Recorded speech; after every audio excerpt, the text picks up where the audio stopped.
이 방학공부법으로 만족스럽지 않다? 그냥 저를 찾아와서 따귀를 때리세요. AS 확실히 해드립니다. 그만큼 자신이 있으니까요.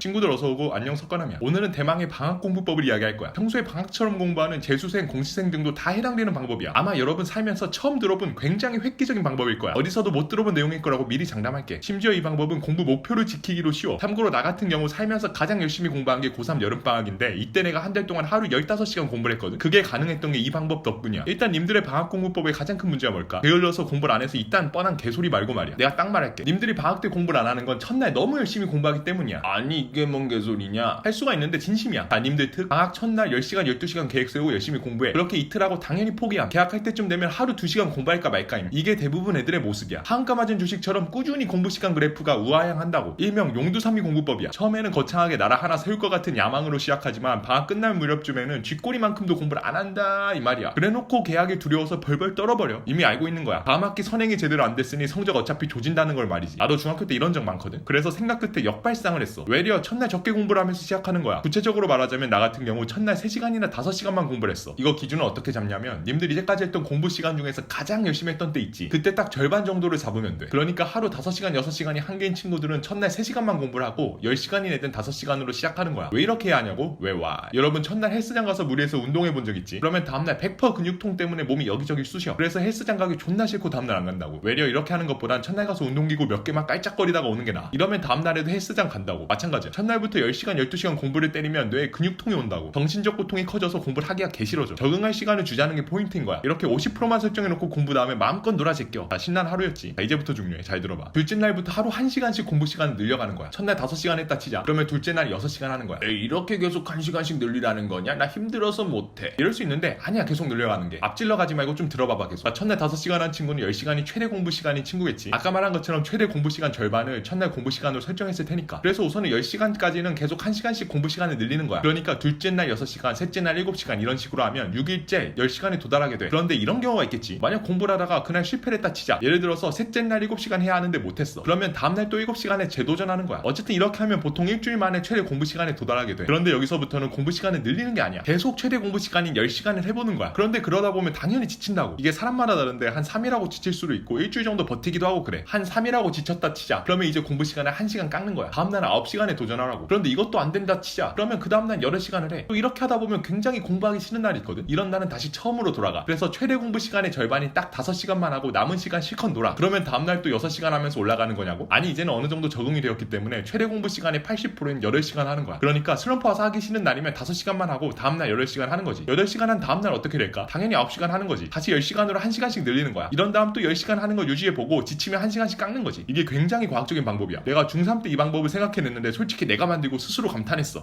공부법의 이름은 심이심창이야. 내 시작은 미약하였으나 내 나중은 심이창대하리야 라는 성경 군절을 4글자로 줄인 거지. 이제는 심이심창의 장점을 여러분에게 읊어줄게. 첫째, 처음에 말한 것처럼 첫날 50%로 시작하니까 부담이 적어. 보통 애들은 첫날 10시간 12시간 하겠다고 깝치다가 못 지키면 현타 와서 바로 다음날부터 공부로부터의 도피를 시전한다고. 그러면서 끊임없는 자책 메타를 타지. 사실상 이렇게 하면 방학 때 공부 별로 못해. 학교 다닐 때보다도 개인 자습 시간이 적은 어처구니 없는 일이 벌어진다 이 말이야. 반면 첫날 50%로 시작하면 부담 적어서 최대 시간 10시간 도달하기 전까지 일주일 정도는 큰 무리 없이 공부를 하게 돼. 이것만 해도 이미 이득인 거야. 공부에 어느 정도 몸이 적응을 하게 되니까. 둘째 장점, 공부에 한성 개념이 생겨. 여러분들 슬럼프 오면 무지성으로 놀아 제끼잖아. 그런데 애초에 첫날 5시간으로 시작했지. 그러면 여러분의 의식에 최소 공부 시간이 5시간이란 개념이 딱 박혀. 이게 굉장히 중요한 거야. 사실 사람이 공부 잘 될 땐 누구나 열심히 해. 그런데 컨디션이 안 좋은 날 얼마나 해주는지가 그 사람의 경쟁력이거든. 그런데 한선 5시간을 잡아놓으면 내가 힘든 날도 5시간 해야지 하고 남은 시간 실컷 놀자 이런 기준이 잡힌다고. 그래서 힘든 날도 꽤나 시간을 잘 방어하게 돼. 셋째 장점, 최대 공부 시간인 10시간에 도달한 다음에 힘든 날은 1시간씩 공부 시간을 깎잖아. 이게 굉장히 많은 위안이 돼. 계속 공부를 10시간 하겠다 생각하면 사람이 돌아버리거든. 석가남 서울 데스파시토처럼 노래 한 곡 좀 뽑게 된다고. 그런데